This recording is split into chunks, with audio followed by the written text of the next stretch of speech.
السلام علیکم عزیز بچوں، ہم نویں جماعت میں آج تعلیم سے بے توجہی کے متعلق جو سوالات پوچھے گئے تھے ان میں باقی ماندہ دو سوالات ان کے جوابات ہم کرنے جا رہے ہیں۔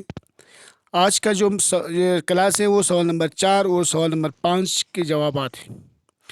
اس سے پہلے کہ ہم نے سوال نمبر 1 سے لے کے سوال نمبر 3 تک پچھلے کلاس میں ہم نے کیے تھے، آپ اپنی درسی کتاب میں 151 میں ان سوالات کو دیکھ سکتے ہیں۔ اور سوال نمبر 4 جو میں نے یہاں پر آپ کو لکھا ہے، ترک تعلیم کی کیا نقصانات ہیں؟ ترک تعلیم کے کیا نقصانات ہیں؟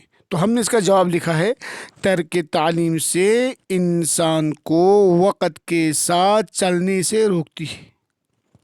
ترک تعلیم انسان کو وقت کے ساتھ چلنے سے روکتی ہے۔ اگر انسان نے تعلیم ترک کی، ٹیکنالوجی، سائنس اور جدید ٹیکنالوجی سے دور بیٹھا تو وہ قوم وقت کے ساتھ آگے نہیں چل سکے گی۔ تعلیم سے دور رہنے والا انسان زندگی کے ہر میدان میں پیچھے رہتا ہے۔ اس کے علاوہ تعلیم سے دور رہنے والا انسان زندگی کے ہر میدان میں، ہر فیلڈ میں، کسی بھی، چاہے وہ ٹیکنالوجی میں ہو، چاہے وہ فلاسفر میں ہو، ڈاکٹر ہو، جو بھی پیشہ ہو، جو بھی میدان ہو، ہر میدان میں وہ پیچھے رہتا ہے۔ سوال نمبر 5 آپ سے پوچھا گیا ہے۔ سوال نمبر 5 دیکھ سکتے ہو، کس ملک اور وہاں کے عوام کی ترقی کن چیزوں سے ہو سکتی ہے؟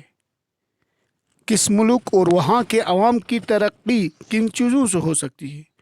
تو ہم نے جواب یہاں لکھا ہے، کسی بھی ملک اور وہاں کے عوام کی ترقی جدید تعلیم حاصل کرنے سے اور ٹیکنالوجی کے میدان میں پیش رہنے سے ہو سکتی ہے۔ پیش میں آگے رہنا۔ سوال نمبر 5 کا جواب دیکھو، کسی بھی ملک اور وہاں کے عوام کی ترقی جدید تعلیم حاصل کرنے سے اور ٹیکنالوجی کے میدان میں پیش رہنے سے ہو سکتی ہے۔